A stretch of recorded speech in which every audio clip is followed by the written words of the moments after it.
Let's talk about some examples of applications of Monte Carlo approximation to sort of get a feel for what types of things, what types of situations are appropriate for Monte Carlo, and also to start to train our mathematical eye to recognize how to apply a Monte Carlo approximation.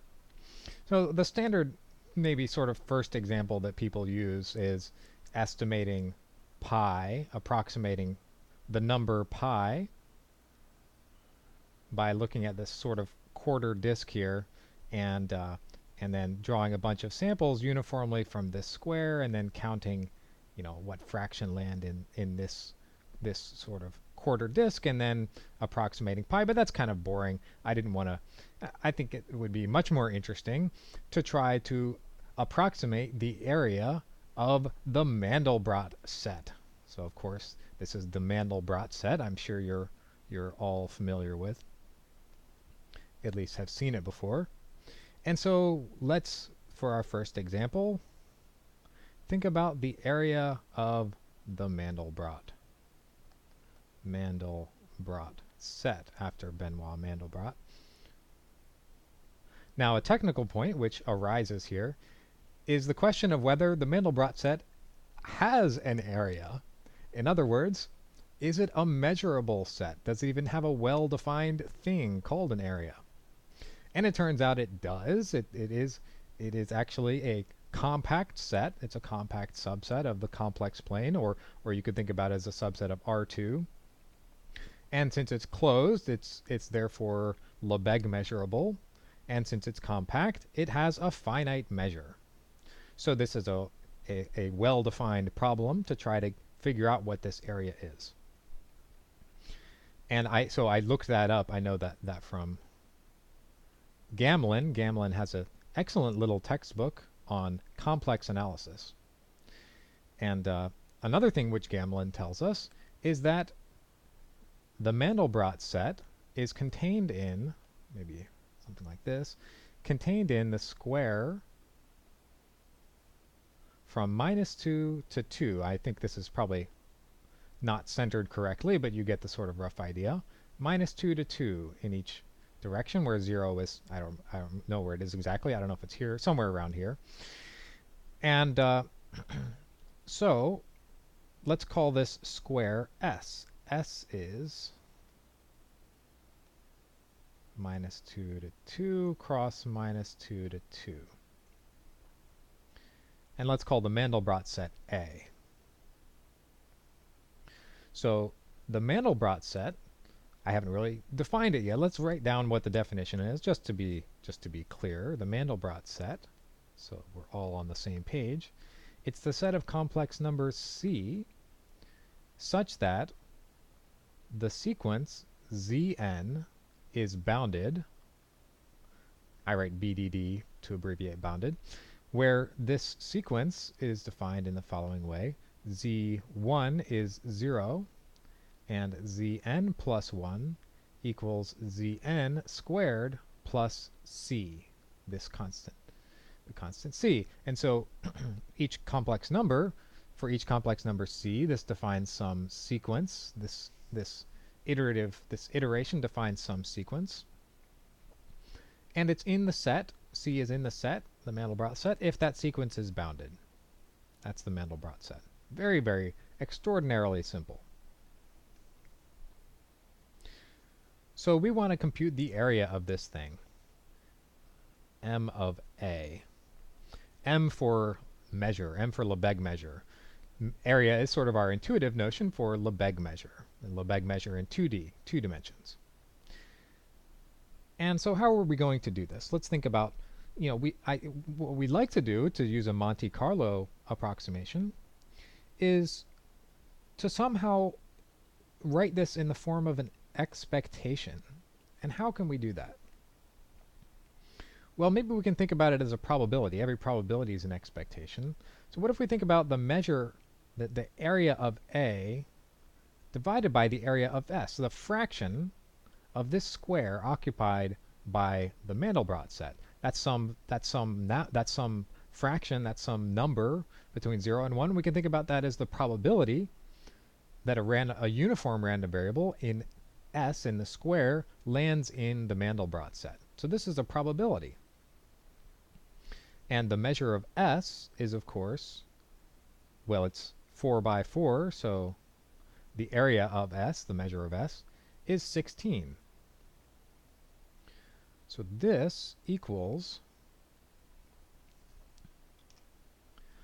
well, it equals that probability. Let's write the probability first. This equals the probability that a random variable x uniformly distributed over the square lands in the set A. And this, of course, is the expected value of the indicator that x is in A. And so we can approximate this, right? We can use a Monte Carlo approximation for this.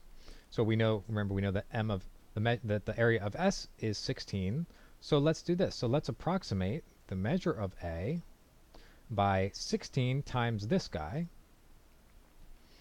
or 16 times our Monte Carlo approximator for this. So that's going to be 16 times 1 over n times the sum, as I goes from 1 to n, of the indicator that xi is in the Mandelbrot set, where xi is uniformly distributed over the square S. And here also x was uniformly distributed over the square. So we draw these n, if we draw n uniform samples from the square, I hate to sort of draw on this, but if we were to draw n samples uniformly, then what this is saying is just count how many of your samples land inside the Mandelbrot set. So I don't know, it looks like maybe 5 here. Count how many there were out of the total number of samples, n. Take that fraction, multiply it by 16, and that's your approximation. That's your approximation for the area of the Mandelbrot set. So this would be a Monte Carlo estimator for that area. And this is the cool thing, because, if you were to think about, this is a super, super complicated set. So, your first approach to doing this, if you didn't know about Monte Carlo, might be to sort of discretize this square and, just evaluate for a whole bunch of points in here at some fine grid. But there's sort of a problem with that, or there might be a problem. I don't really know well enough, but there might be some structure in here that if you were to draw, some grid of points, that you might just somehow be biased in your estimate of the area. You might happen to land more times in the set than you should have along these boundaries here. So it's not really clear whether, you really get the same guarantees using this sort of discretization as you do using a Monte Carlo approximation. And it's super simple.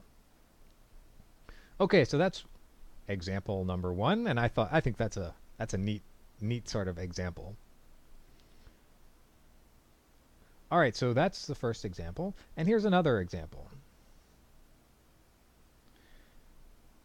Something about, so if we want to, so you can tell from the picture, it's going to be something about finance, probably. If you can read that, I don't know if you can make out. It says Dow Jones Industrial Average, and this is a chart of the Dow Jones Industrial Average, the index, from around 1900 to, I guess, a little past 2010. It looks like it's up to date here, 2011.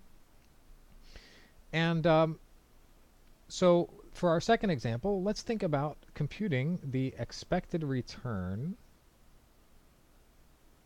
on some investment strategy. So let's think about expected returns. Now, I'm not by any means an expert in finance, and so this is, I'm well out of my area of expertise here, but I just wanted to give you sort of a very, very crude, rough idea of how Monte Carlo can be used for this type of thing.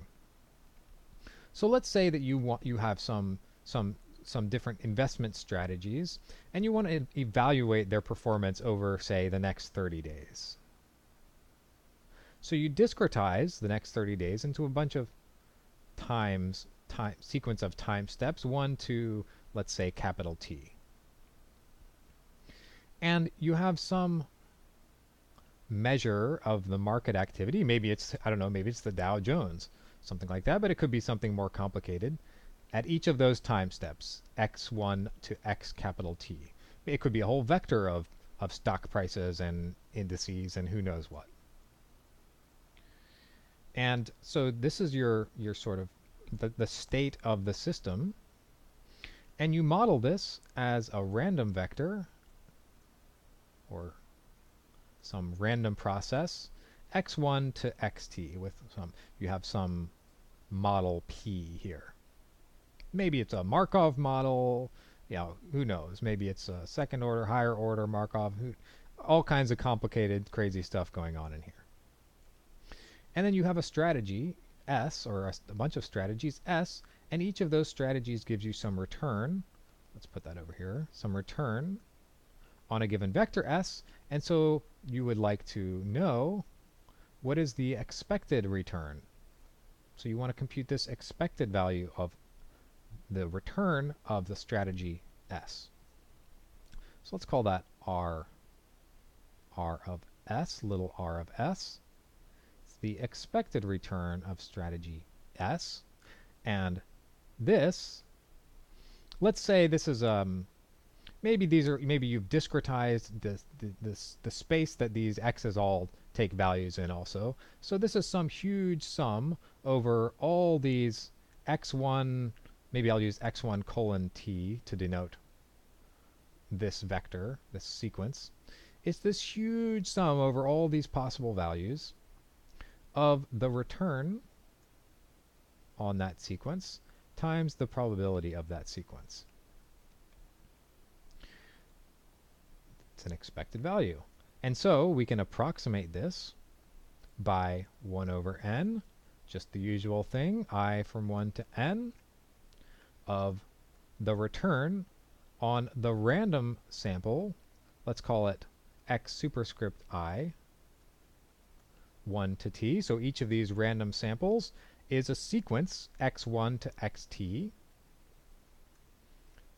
and each of them is drawn according to this distribution P. So you draw these n sequences. So you have some model here. You run your model n times. You get n different sort of worlds that might happen.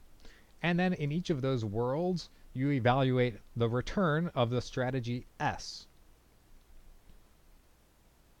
And you get your Monte Carlo approximation for the expected return of that strategy over the next 30 days.